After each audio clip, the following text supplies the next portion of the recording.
안녕하세요. 대전 강남 한의원 이강한 원장입니다.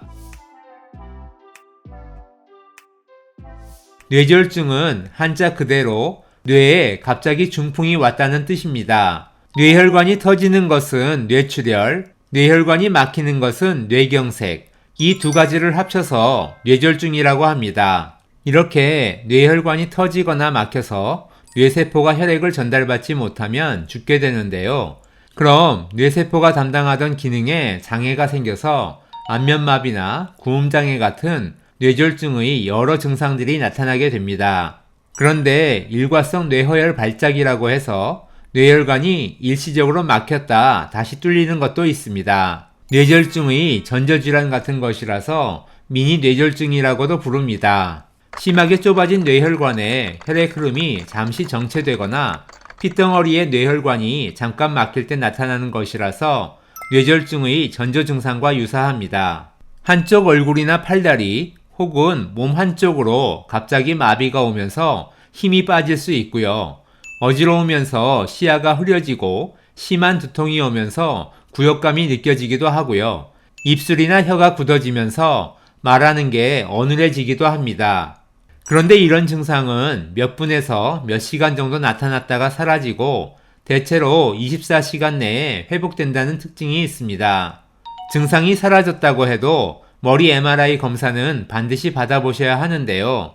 이 발작이 생긴 사람의 20-30%는 3개월 안에 뇌졸중을 겪기 때문입니다. 특히 증상이 없이 왔다 가는 경우도 있기 때문에 심장질환이나 고혈압, 당뇨, 고지혈증이 있는 뇌졸중 고위험군에 속하는 분들은 평소에 혀 상태를 보면서 다음 사항들을 잘 체크해야 합니다. 첫째는 심장에 열이 차 있는 경우입니다. 혀끝이 붉어졌거나 빨간 점 같은 돌기가 돋아 있다면 심열을 의심해 봐야 하고요. 둘째는 심장이 약해진 경우입니다. 혀 앞 3분의 1 부분이 움푹 파이거나 갈라졌다면 심어 상태로 볼 수 있고요. 가슴이 답답하고 숨이 차거나 심장이 심하게 뛰고 불안한 증상이 나타나는 것도 심어 증상입니다. 셋째는 머리 쪽 혈액순환인데요.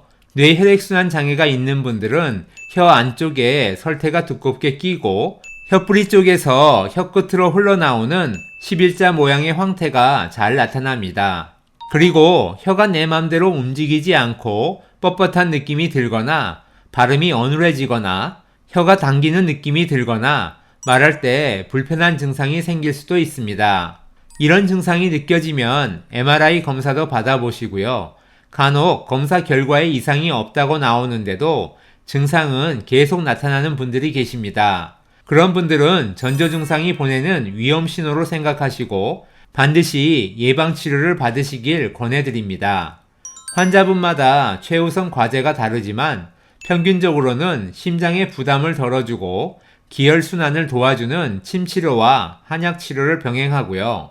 열이 상초로 솟구치는 걸 막고 대신 하초를 따뜻하게 데우도록 순환시키는 치료도 무척 중요한데요.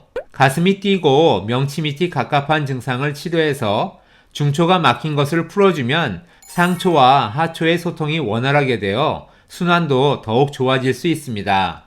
한의원에 오시면 환자분의 증상과 병력을 꼼꼼히 살피는 문진을 하고 혀를 진찰하는 설진과 진맥, 체형 측정을 통한 체질 감별을 하게 되는데요.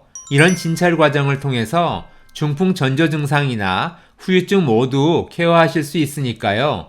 가까운 한의원을 꼭 찾아보셨으면 합니다. 뇌졸중에 대해서는 저희 네이버 블로그와 유튜브 채널에서 여러 케이스를 검색해 보실 수 있고요. 더 궁금하신 점은 카카오톡 상담을 이용하셔도 좋습니다. 그럼 오늘도 좋은 하루 보내세요. 감사합니다.